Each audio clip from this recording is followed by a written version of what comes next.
para nosotros, los correntinos. Permanentes exabruptos de altos funcionarios del gobierno ante la sola posibilidad de no poder concretar la reelección presidencial. Repetidas presiones institucionalmente extorsivas del poder administrador sobre el Congreso.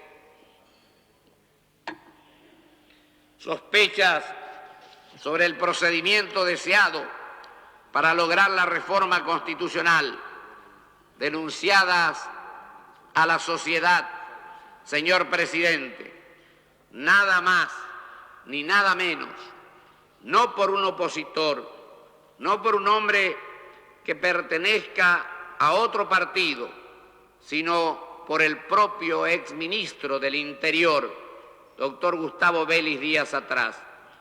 ¿Cómo olvidar en este momento histórico las declaraciones, por ejemplo, del ministro de Economía, cuando en su oportunidad anunció la reforma previsional por decreto?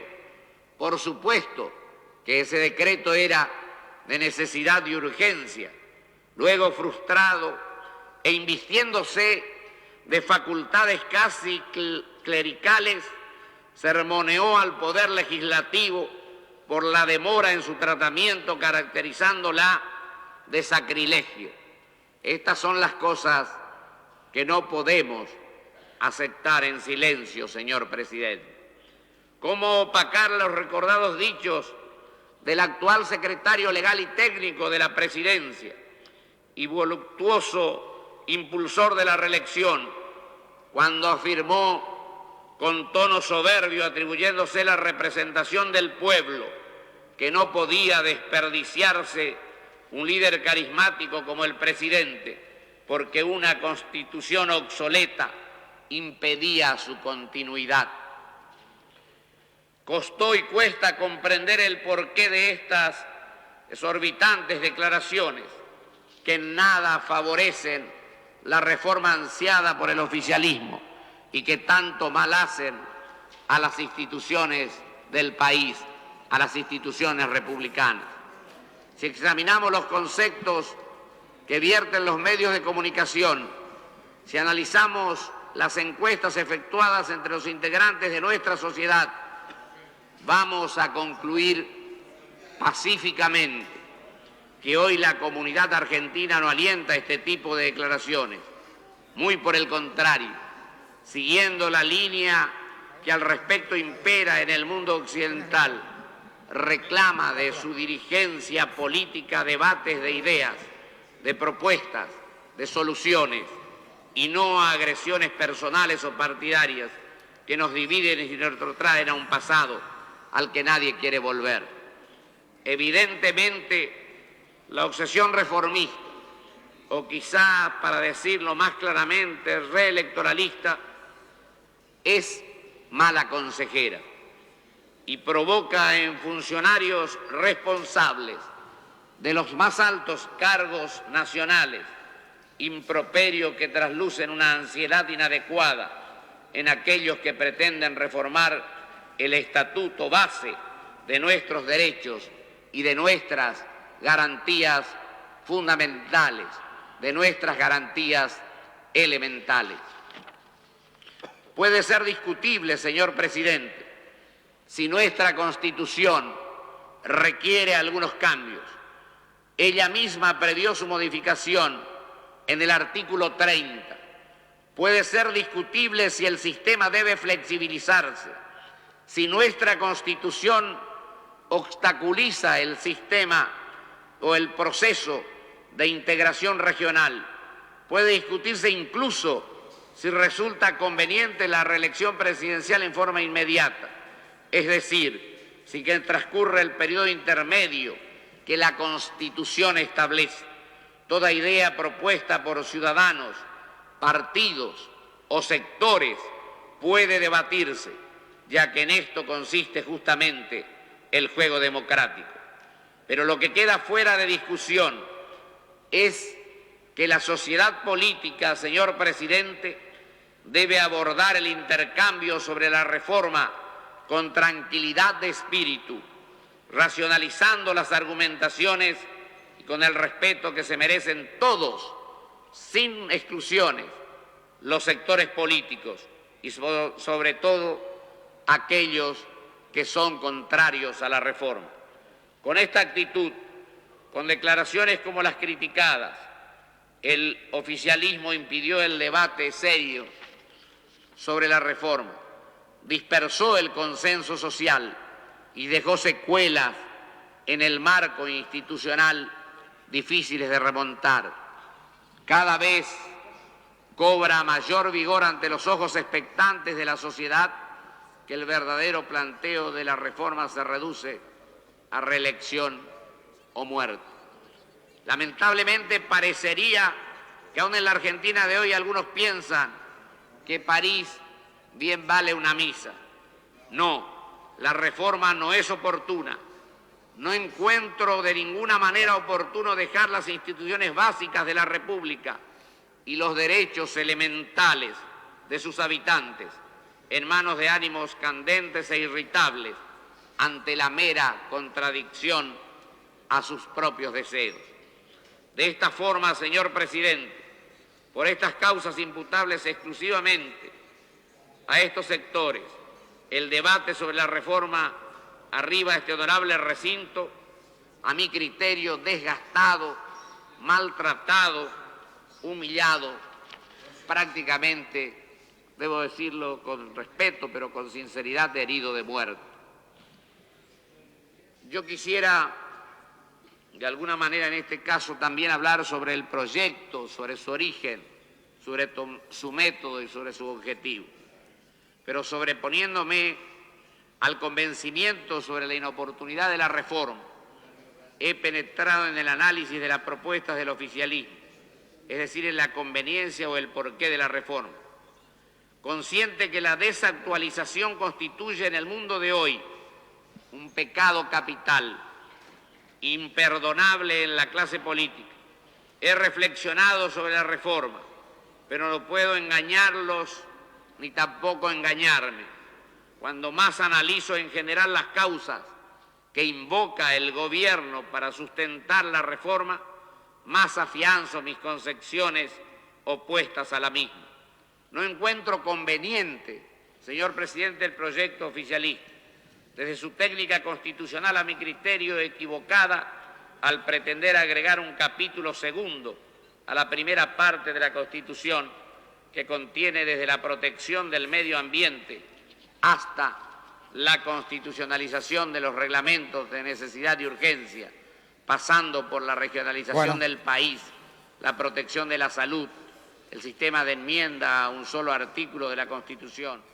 El proyecto evidencia que su método constitucional erróneo obedece, a mi criterio, fundamentalmente a 12 horas 6 minutos en toda la República Argentina, Senado de la Nación, debate del proyecto sobre la necesidad de reformar nuestra Constitución. Está hablando el senador por Corrientes, José Antonio Romero Feris, senador por Santa Fe, Jorge Massat. ¿Cómo visualiza hasta el momento esta serie de exposiciones? Bueno, en principio yo creo que es necesario remarcar que estamos participando en uno de los debates más importantes de la historia de los últimos tiempos de Argentina. Mucho más aún por el proceso de transformación y de cambios profundos que vive este país. Yo creo que en el marco de libertad que la Argentina tiene hoy como país, en el marco de la inserción de esta nación en el contexto mundial, este debate de la reforma de la Constitución Nacional plantea una actitud madura y actitudes de desafío hacia el futuro de nuestro país. Senador, ¿se lograrán los 2 tercios necesarios?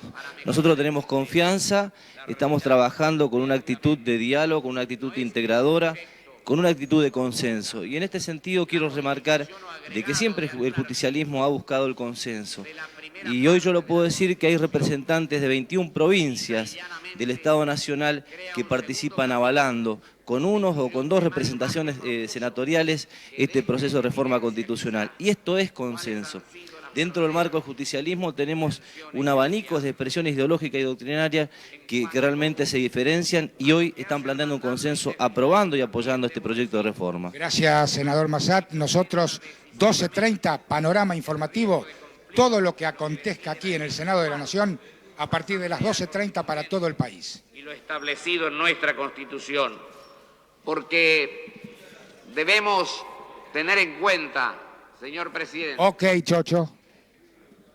que este dictamen, a mi criterio, es impreciso y sumamente amplio, que permitirá que la Asamblea Constituyente, en caso de que se apruebe la necesidad de la reforma y de que se reúna, tendrá facultades para efectuar y modificar distintos aspectos, mucho más allá de lo que uno piensa en este momento.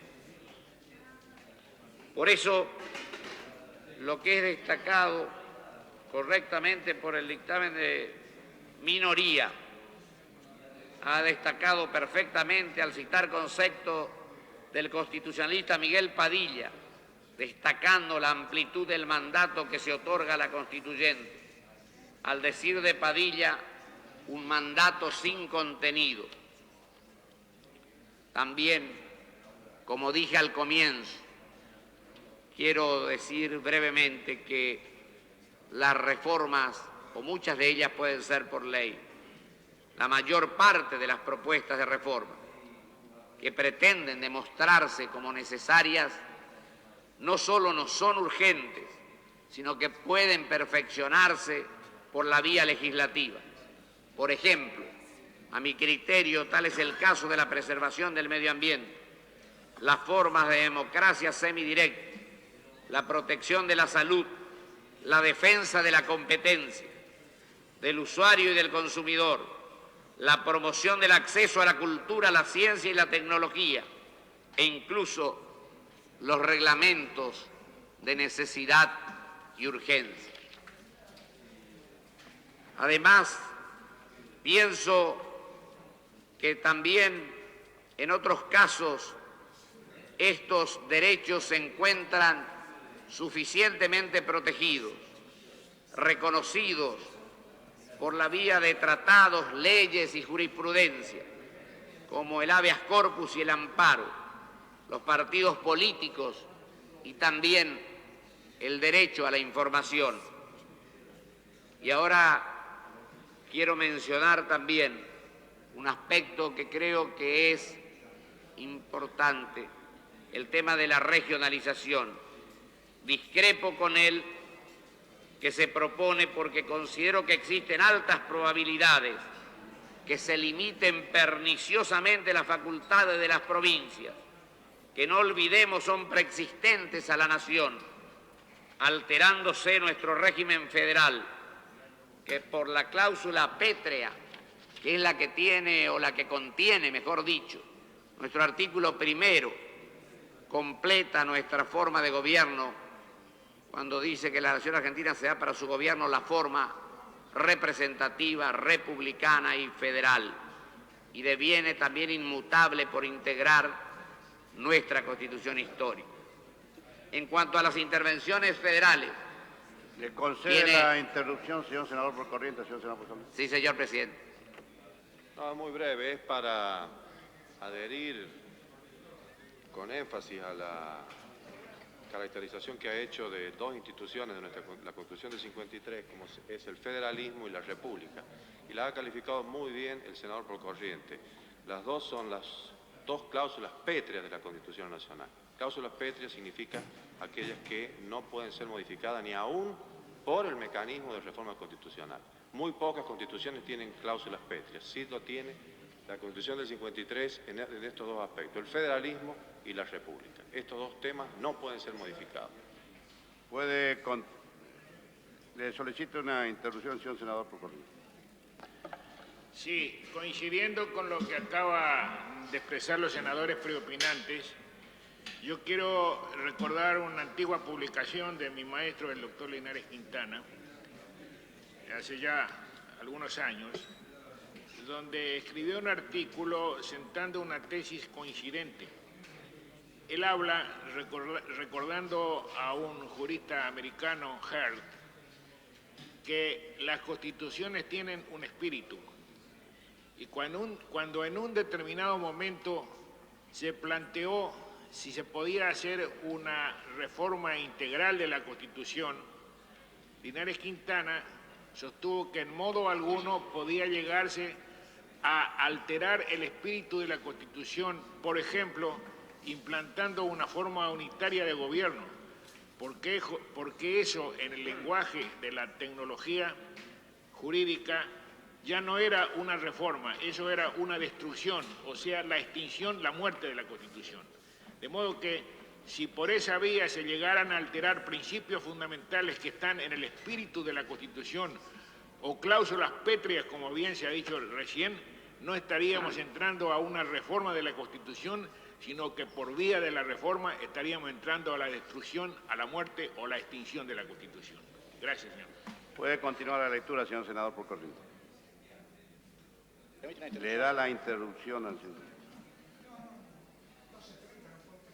Sí, por eso le va a costar seguir leyendo. Continúe, señor senador, por la provincia de Buenos Aires. Señor presidente, sin ánimo de cuestionar la brillante exposición que está haciendo ¿Puede acercarse el micrófono? el señor senador por Corrientes y las afirmaciones de mi distinguido colega y amigo, el señor senador por San Luis y por Corrientes, me permito señalar que el hecho de incluir la regionalización como una de las reformas propuestas no significa darle a esta cláusula un carácter expreso y obligatorio. Es una facultad de la cual se inviste a las provincias para que cuando lo estimen convenientes y en el pleno uso de sus atributos federales, concierten lo que llama Pedro Frías la federalismo de concertación, que hagan visible en la realidad política, económica y social del país las afinidades innegables que reúnen a varias provincias y que de alguna manera en la práctica de lo que estamos viviendo se materializan en gestiones conjuntas que hasta ahora no han sido nunca interpretadas como contrarias al federalismo. Por lo contrario, estas formas de asociación libre, espontánea y voluntaria de las provincias en defensa de intereses regionales me parece que es una forma de reforzar el federalismo y no atacarlo en sus fundamentos básicos. Por eso, señor presidente, me permito señalar mi absoluta disconformidad a este criterio de impedir un proceso que está en la naturaleza de los hechos y de la evolución de nuestra economía y de nuestra sociedad.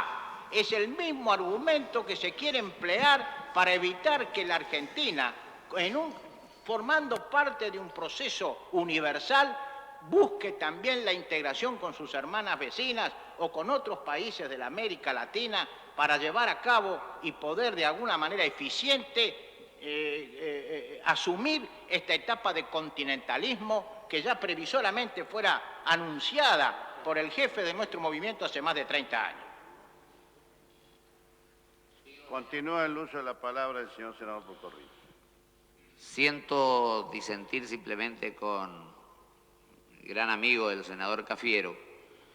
Yo pienso y tampoco me opongo a que las provincias puedan integrarse, pero no con una cláusula constitucional que establezca la regionalización, por esto que decíamos de que es una cláusula pétrea de nuestra Constitución y que impide su modificación, porque de lo contrario se podría establecer cualquier sistema de gobierno y no valdría la pena llevar a hacerlo. Yo digo, incluso puedo mostrar con ejemplos esto, cuando tuve el honor de gobernar mi provincia hicimos reuniones regionales del litoral, por ejemplo, de las provincias del litoral, porque de hecho las provincias se están reuniendo, se reúnen sus legislaturas, etcétera, pero esto no quiere decir que se incorpore como una cláusula constitucional, porque creo que viene a dar en contra de lo que establece el artículo 1 de nuestra Constitución. Continúo, señor presidente.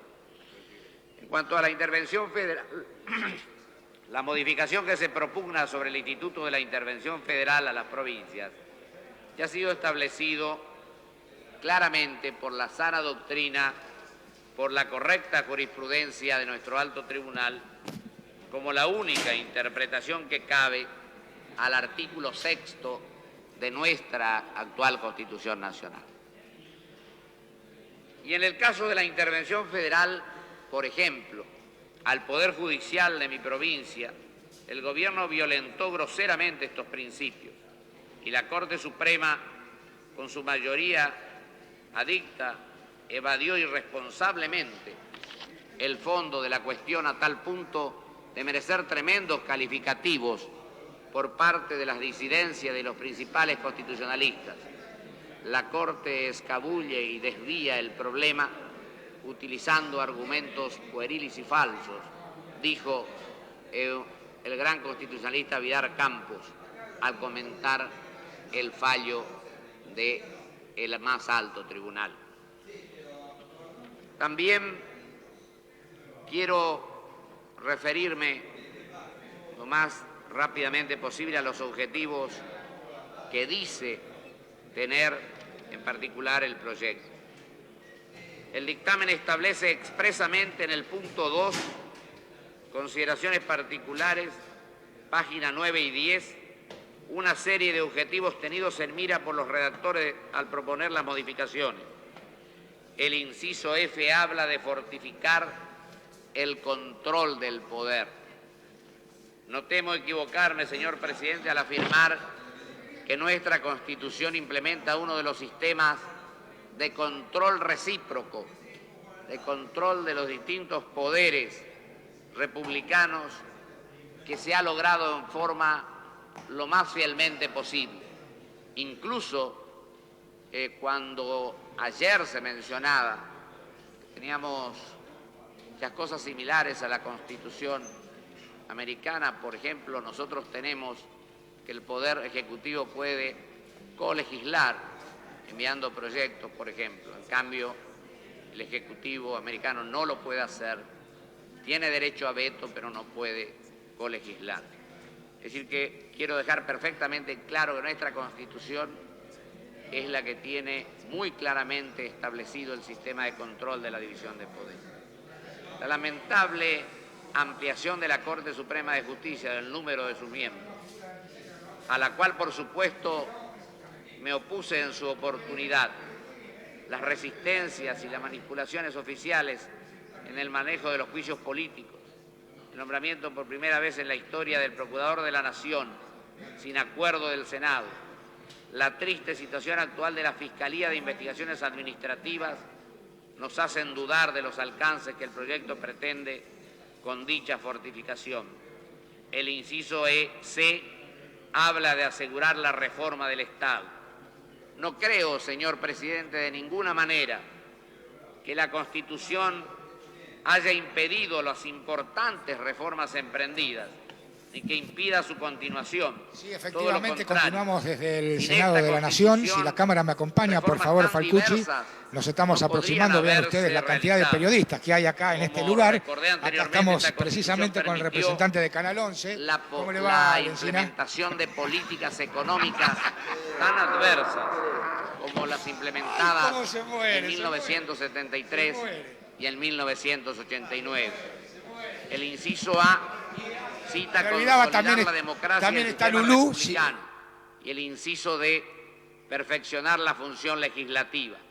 Como todos sabemos, el gobierno del presidente Menem ha dictado en lo que va de su mandato más decretos de necesidad y urgencia que todos los emitidos entre 1853 y 1989.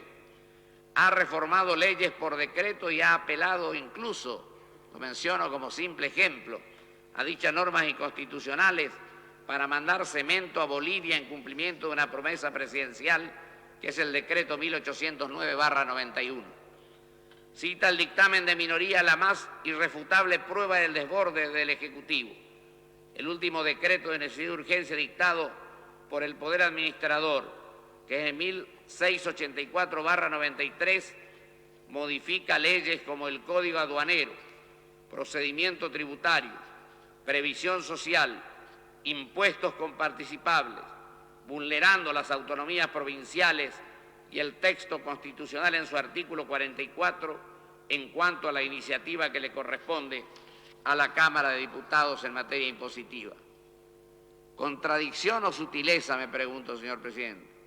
¿Cuál es la perfección legislativa que pretenden los redactores e impulsores de la reforma, muchos de ellos los mismos funcionarios que tinterean los decretos de necesidad y urgencia? El inciso G nos dice que se pretende restablecer el equilibrio federal, como si la Constitución fuera causa de su desequilibrio.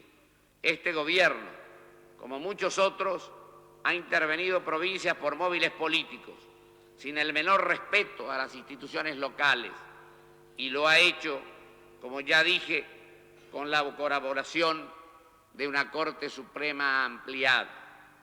¿Qué pretende el gobierno o el oficialismo cuando habla de restablecer un equilibrio que él mismo ha vapuleado? El inciso E establece el objetivo de afianzar la administración de justicia. No temo equivocarme, señor presidente, al sostener que la justicia argentina transita hoy por uno de los momentos más críticos de su historia. Su cabeza, la Corte Suprema, Tribunal de Garantías, sospechada continuamente de su ampliación de parcialidad oficialista, su justicia federal desmantelada e inoperante. Las encuestas en forma unánime reflejan que la población piensa que en el país no hay justicia y que los jueces no son independientes del poder político. Algunos de los jueces, todos los sectores nacionales, algunos sin atreverse públicamente a dar sus nombres o mostrar sus caras, denuncian la falta de seguridad jurídica como el principal obstáculo que afronta hoy el país. El exterior y sus representantes no son ajenos a esta situación. Afianzar la administración de justicia. Sobran las palabras, señor presidente. Coincido con aquellos conceptos que sostienen que el ansia de satisfacer apetencias de quienes ejercen el poder suelen conducir a retorcer el sentido de las leyes que los estorban, inclusive atribuyéndoles significados incompatibles con su texto. Y yo me pregunto a mis pares y también pregunto a la sociedad toda, ¿qué reforma constitucional se nos propone? ¿La de los principios violados? ¿Cómo confiar en que la intención es restablecer, afianzar y fortificar valores y preceptos cuando se los ha cercenado continua y sistemáticamente? Como sostenía Alberdi con claro conocimiento de la naturaleza humana, promulgad hoy el código más perfecto, mañana veréis siempre en pie el mal que deseáis remediar. Es que el mal no está en lo escrito, está en lo práctico, en lo real, en los hechos, en las cosas y en las personas, según Alberdi. También se habla en el proyecto, en el dictamen de la elección directa del intendente, la conveniencia de la elección directa del intendente, a la cual adhiero fervientemente, puede ser resuelta legislativamente, sin necesidad de reforma. La primera ley orgánica comunal, señor presidente, dictada justamente por los redactores de la Constitución del 53-60, establecía un sistema de selección donde el intendente surgía de un cuerpo que era elegido primero por el pueblo y una terna que después la elegía el presidente. También se habla de la ampliación de las sesiones ordinarias. Nadie puede estar en contra de la ampliación de las sesiones ordinarias del Congreso previstas en el artículo 55, pero no cabe ninguna duda que incluso distinguidos constitucionalistas afirman que el Poder Legislativo tiene facultad para autoprorrogar sus sesiones ordinarias. También podemos referirnos a la reelección presidencial al sentido hegemónico del proyecto. La conflictiva cuestión de la reelección presidencial no puede ser analizada aisladamente en el proyecto. No podemos caer en el facilismo que implicaría entender que se trata de determinar exclusivamente la conveniencia de un periodo más corto que el actual con la posibilidad de una reelección inmediata por razones que impone la realidad social, económica y política del país, como intenta demostrar, subestimándonos el proyecto. El análisis es mucho más profundo, ya que la modificación que se pretende a los artículos 77 y 78 de la Constitución deben ser analizadas a la luz de los antecedentes hegemónicos del oficialismo, el permanente intento de los últimos años por concentrar atribuciones en cabeza del Poder Ejecutivo. Estas desviaciones se encuentran muy presentes en el proyecto de declaración de reforma. Es por esto que entiendo que para advertir nítidamente el sentido totalizador del proyecto hay que analizar primordial e íntegramente la filosofía de los cambios que se proponen en el mismo. A los artículos 48, para disminuir a no más de 6 años el término del mandato de senadores, 77 y 78, para disminuir a 4 el mandato del presidente y vicepresidente, estableciendo la reelección inmediata, es decir, sin que transcurra el periodo intermedio que prevé hoy el artículo 77. El 67, inciso 18, para efectuar la adecuación correspondiente. El 68-72, tendiente a simplificar el trámite de aprobación de las leyes y la inclusión constitucional que propone el proyecto de los reglamentos de necesidad y urgencia. Se habla también de unificación de mandatos. Forma parte del proyecto la intención de unificar los mandatos legislativos junto con los del presidente y vicepresidente de la Nación, estableciendo la reelección seguida de los mismos. Desconocer las razones jurídicas y políticas que determinaron en los constituyentes que la duración de los mandatos legislativos fuesen distintos, senadores 9 y diputados 4, con la conclusión del mandato presidencial, así como que el presidente y vicepresidente debieron dejar transcurrir un intervalo de un periodo para poder ser reelegidos, puede calificarse de que no es lo acertado para el político y excusable para el hombre de la calle que con justa razón solo lo que pretende, lo que ansía, lo que desea es un buen gobierno que lo proteja. Pero si bien a la ignorancia que mencionamos alguna justificación se le puede encontrar, no a la torpeza cuando la historia reciente ha demostrado la inutilidad de la reforma de 1972. La República se basa fundamentalmente en un conjunto de principios técnicos que tienen por objeto limitar el ejercicio del poder y morigerar sus efectos sobre la vida de los habitantes de un Estado. Entre esos principios técnicos tiene un lugar destacado la división de poderes, que no solo implica la división de las funciones, sino que crea un complejo mecanismo de controles, evitando las conductas regresivas y también al totalitarismo. Los controles son eficientes en la medida que no coincidan los controlados con los controlantes o que no haya complacencia entre ellos. Obviamente, coincidir no solo debe ser entendido como concurrencia de personas, sino más bien que actúen unas sujetas o conformes a otras, unidas por intereses o ideologías. Los constituyentes del 53-60 no solamente tenían claridad en las ideas, sino también un acabado conocimiento de la realidad social como de las inclinaciones monopólicas por la tendencia o ejercicio del poder que poseen los hombres. Allí que pusieran tanta preocupación en hacer un extremado y un entramado jurídico para garantizar al pueblo la existencia de medios que le permitan sancionar al gobernante sin recurrir a intervenciones institucionales, manteniendo viva la importancia y envergadura que en la estabilidad política tiene la opinión pública.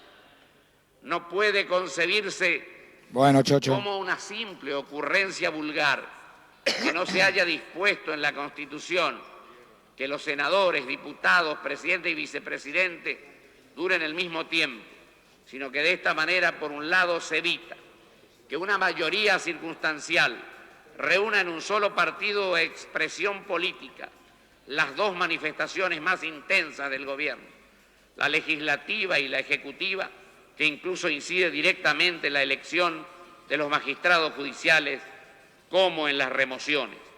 Por otro, esta circunstancia provee al Poder Ejecutivo de un acompañamiento tranquilo y pacífico, pero destruye la concepción filosófica de la división de poderes, que es mantener la independencia entre ellos a los fines de que actúen controlados entre sí, protegiendo las libertades y garantizando algo que es tan trascendente e importante como es la seguridad jurídica.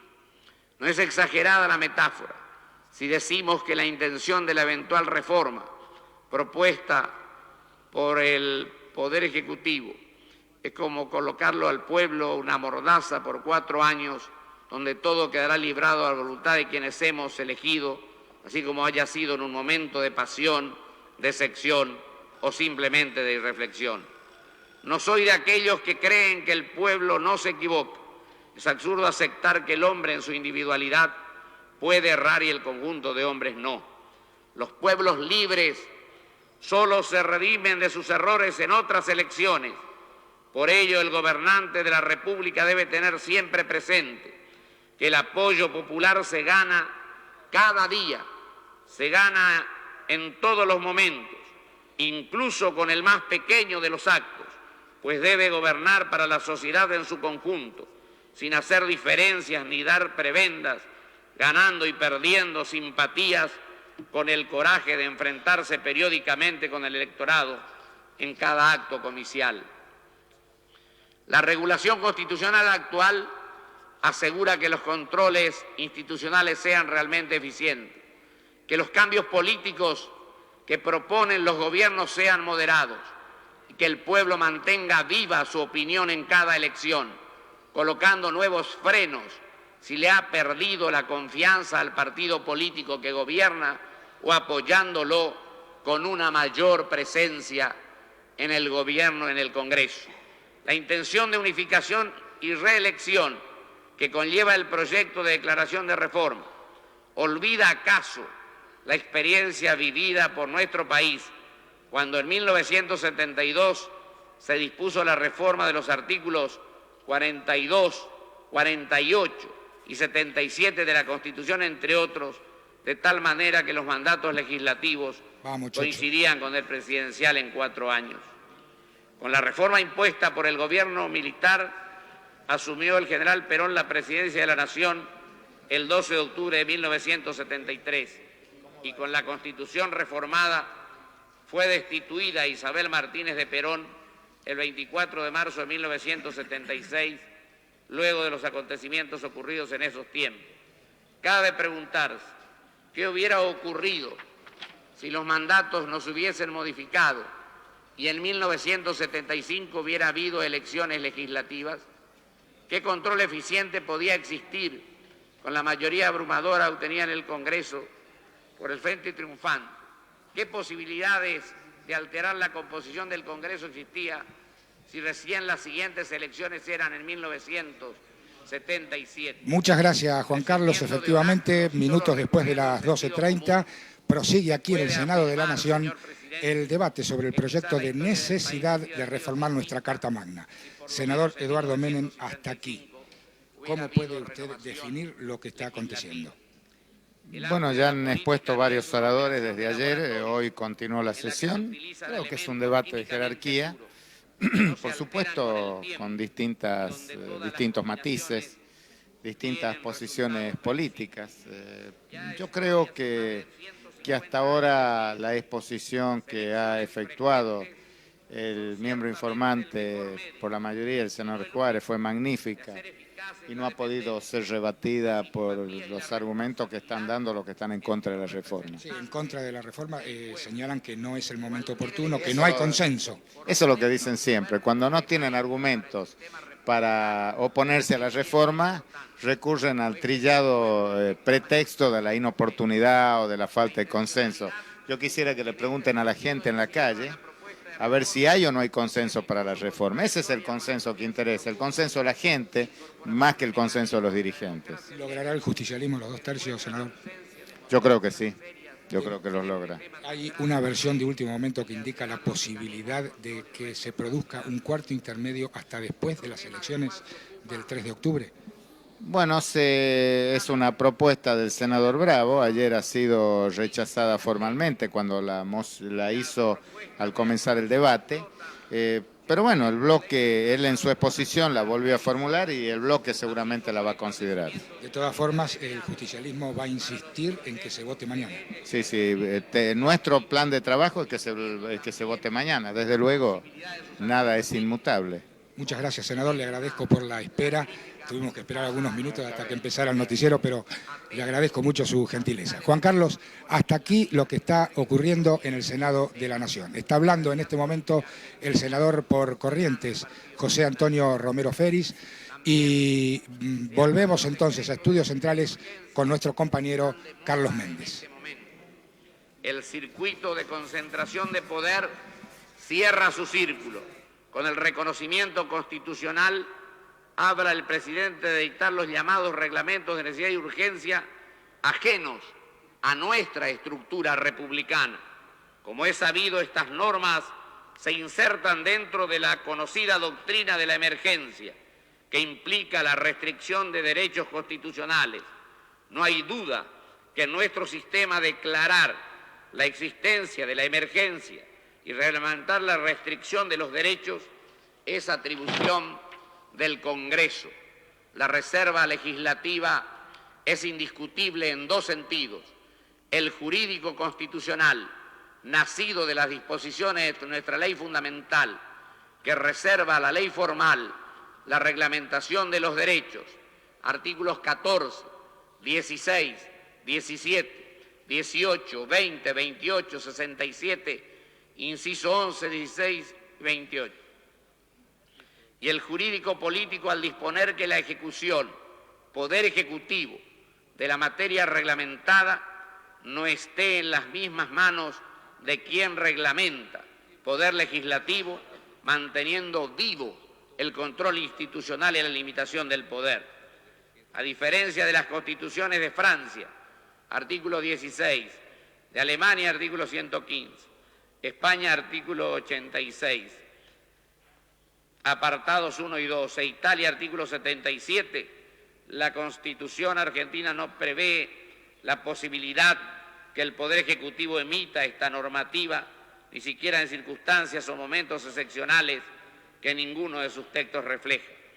Nadie desconoce la gravedad que encierra la restricción de derechos constitucionales por disposición presidencial, práctica continua hasta este momento en la acción del Gobierno, y claramente del Poder Ejecutivo, y claramente violatoria del sistema de gobierno republicano adoptado por nuestros constituyentes del 53-60, ya que quiebra la división de poderes que lo caracteriza, provocando una marcada inseguridad jurídica al desdibujar sus límites.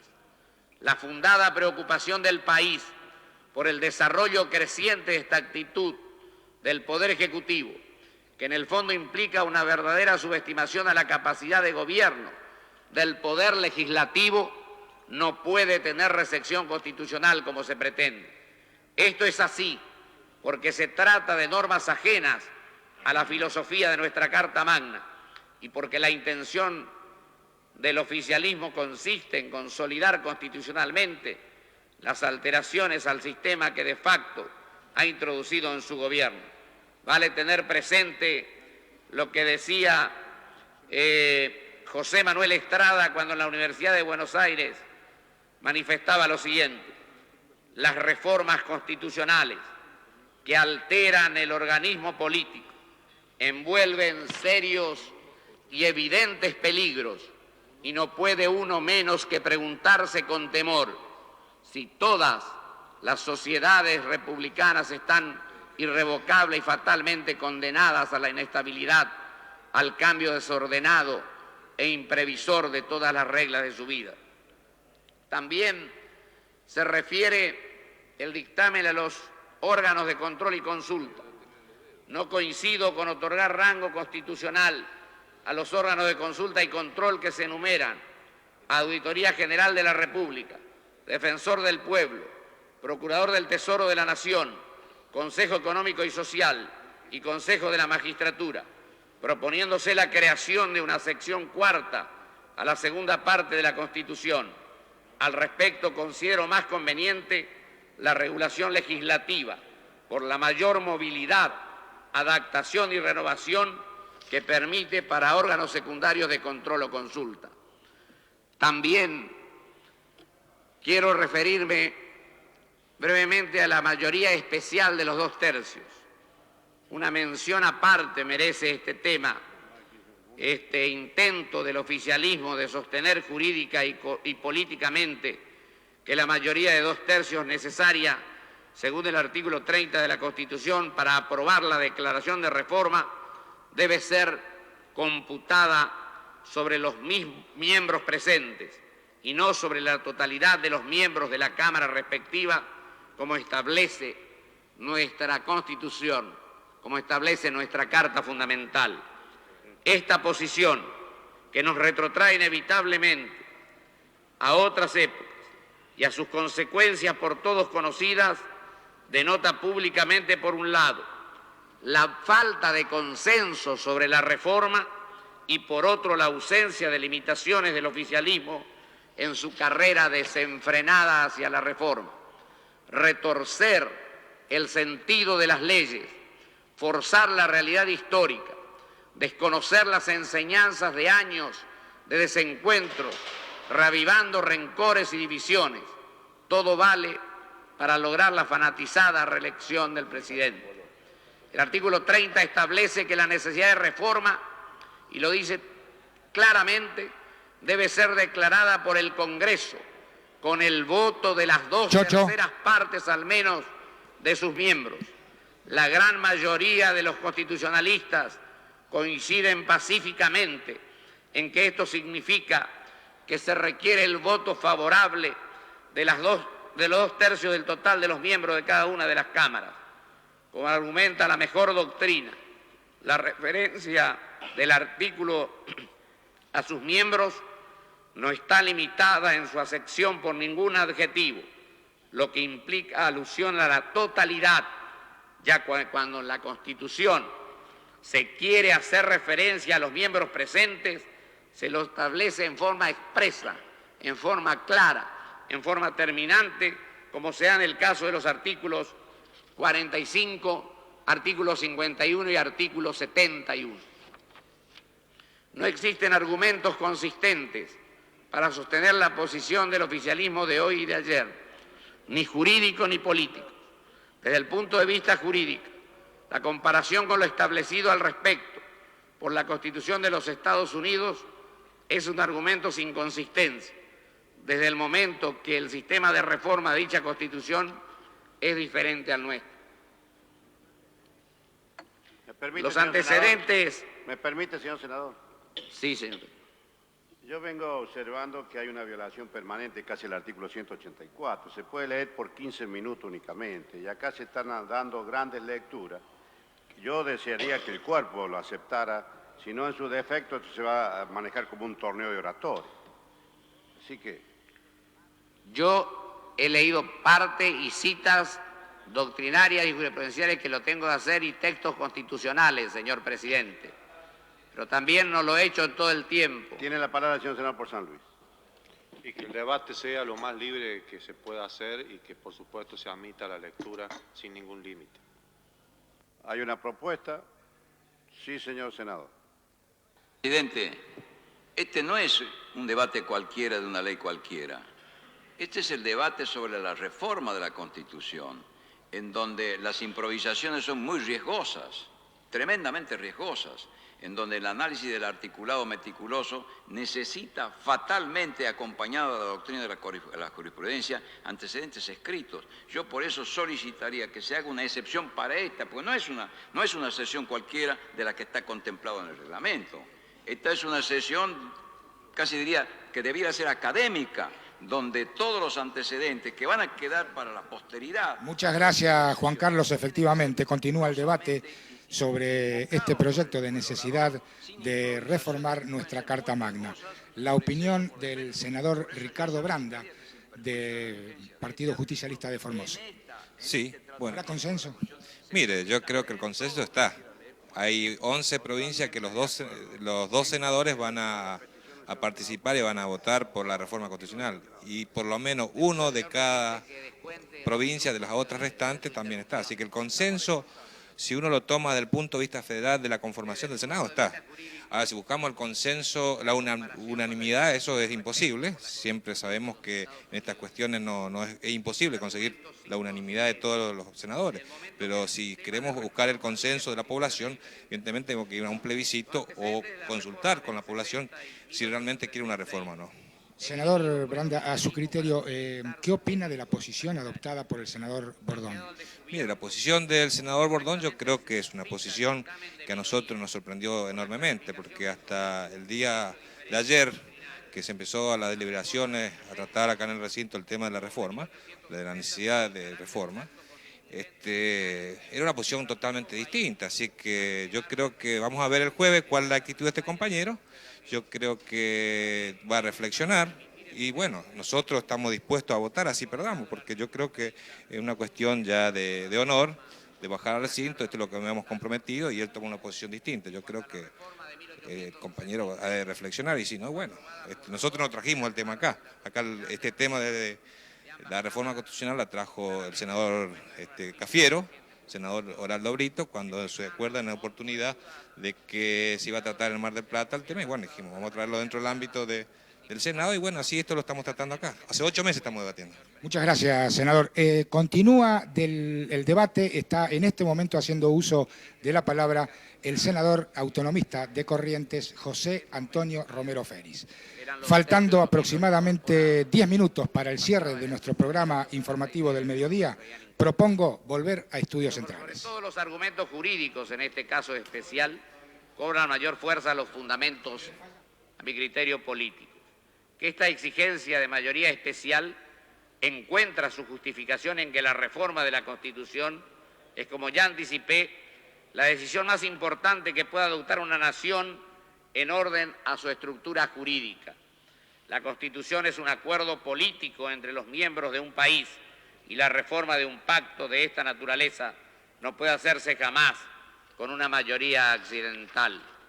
¿Cómo puede pensarse que tratándose nuestra Constitución de aquellas denominadas rígidas, destinadas a regir por sobre el paso del tiempo, pueda decidirse su reforma con la voluntad tan efímera y circunstancial de poco más de 1/3 de los votos totales de cada Cámara? ¿Puede admitirse que poco más del 30% de los representantes del pueblo decidan reformar los derechos y garantías de la totalidad del pueblo de la nación? La negativa se impone decididamente y no requiere, señor presidente, mayores comentarios. Yo quiero por eso, señor presidente, y como final, llamar a la reflexión por las razones y fundamentos que he desarrollado. Mi bloque, el bloque del Partido Autonomista que represento, votará en general por su oposición a la reforma de la Constitución Nacional, haciendo un llamado a la reflexión a cada uno de mis pares. La reforma, aprendamos de la historia, señor presidente. El oficialismo debe comprender que en la Argentina de hoy no puede tener cabida la constitución de un partido o la reforma para una persona.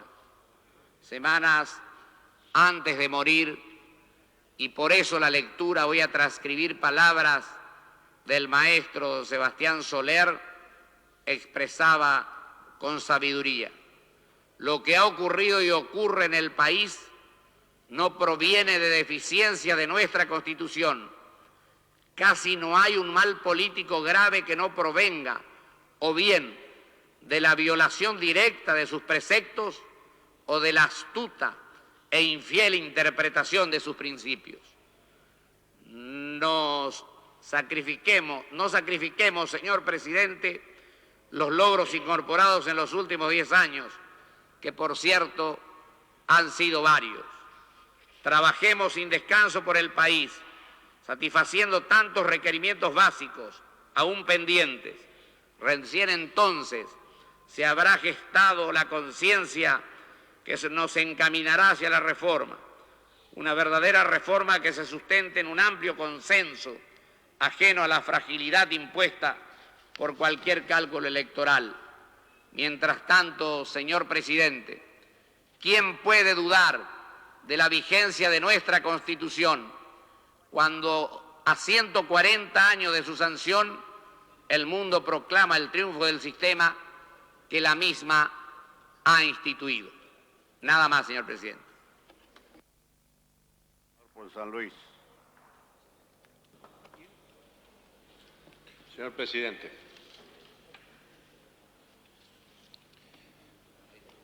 vengo a este debate con bastante nerviosismo y con un estado emotivo especial,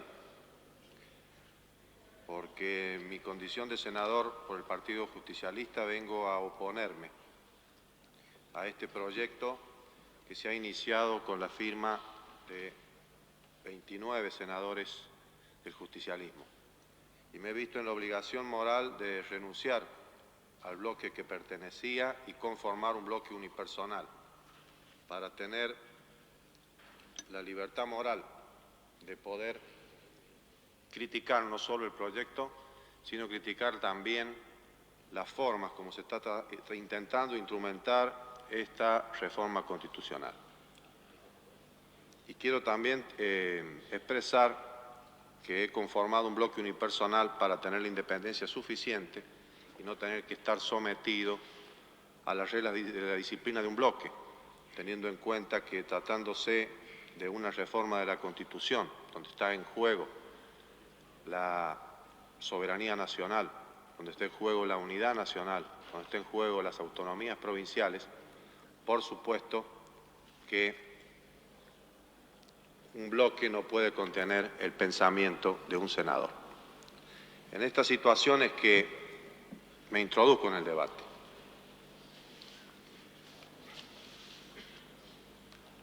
Creo que se encara mal ante la opinión pública el tema o la cuestión de la reforma constitucional.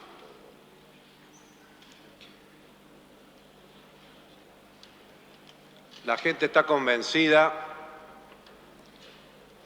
que lo que se trata aquí es tal vez de la reforma o no reforma de la Constitución. Si ahondamos más la cuestión, y después les voy a mostrar o voy a referirme a algunas encuestas, la gente piensa que todo el problema de la reforma es la cuestión de la reelección o no reelección del presidente de la Nación. Gracias, Juan Carlos. Efectivamente, falta muy poco para el cierre de nuestro programa. Está hablando ahora el senador Alberto Rodríguez Sá y nosotros estamos con el senador radical por la provincia de Río Negro, el doctor Faustino Mazzucco. Su criterio, ¿cómo ve todo este desarrollo de este trascendente debate? Bueno, el trámite es normal, las posiciones están definidas, los argumentos están siendo agotados. Yo creo que esto ya podemos decir que está llegando al final, porque el oficialismo procura conseguir los 2/3 y lamentablemente estamos cayendo en cuenta que nuestra preocupación fundamental, que la necesidad, la conveniencia y la oportunidad de la reforma deben también tener en cuenta fundamentalmente los fines y el procedimiento. Estamos aquí esperando la definición de un senador de los 48 senadores para saber si el Senado de la Nación aprueba o no la necesidad de la reforma. Lo que está diciendo claramente que no existe consenso. Y si no existe consenso, no es la oportunidad y tampoco existe la necesidad de la reforma.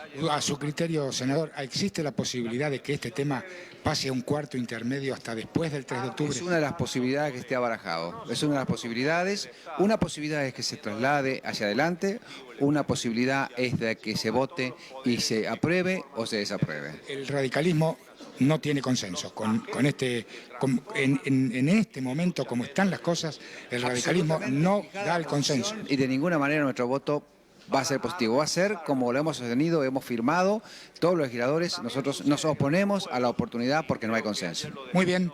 La palabra entonces del senador Faustino Mazzuco del radicalismo de Río Negro, y con esta nota nosotros ponemos punto final a nuestra tarea del informativo, pero vamos a seguir aquí minuto a minuto sobre lo que acontezca a través de este importante debate sobre la necesidad de reformar nuestra Constitución.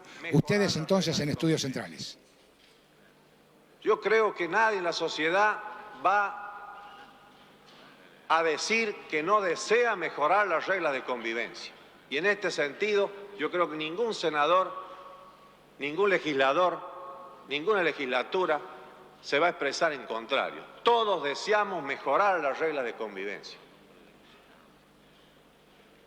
Yo haría la misma pregunta. ¿Quién no desea que los poderes se armonicen mejor?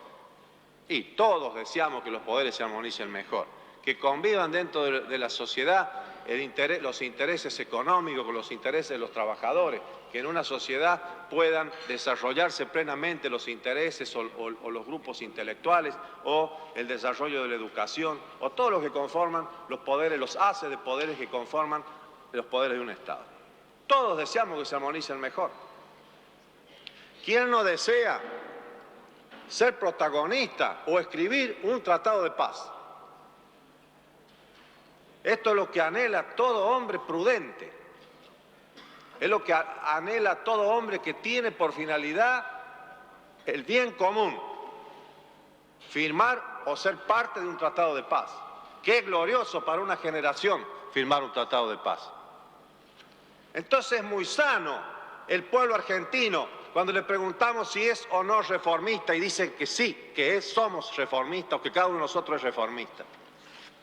Si ser reformista quiere decir mejorar las reglas de convivencia, si ser reformista quiere decir armonizar mejor los poderes, si ser reformista quiere decir firmar un tratado de paz. Pero el problema viene, y en este sentido yo quiero aclarar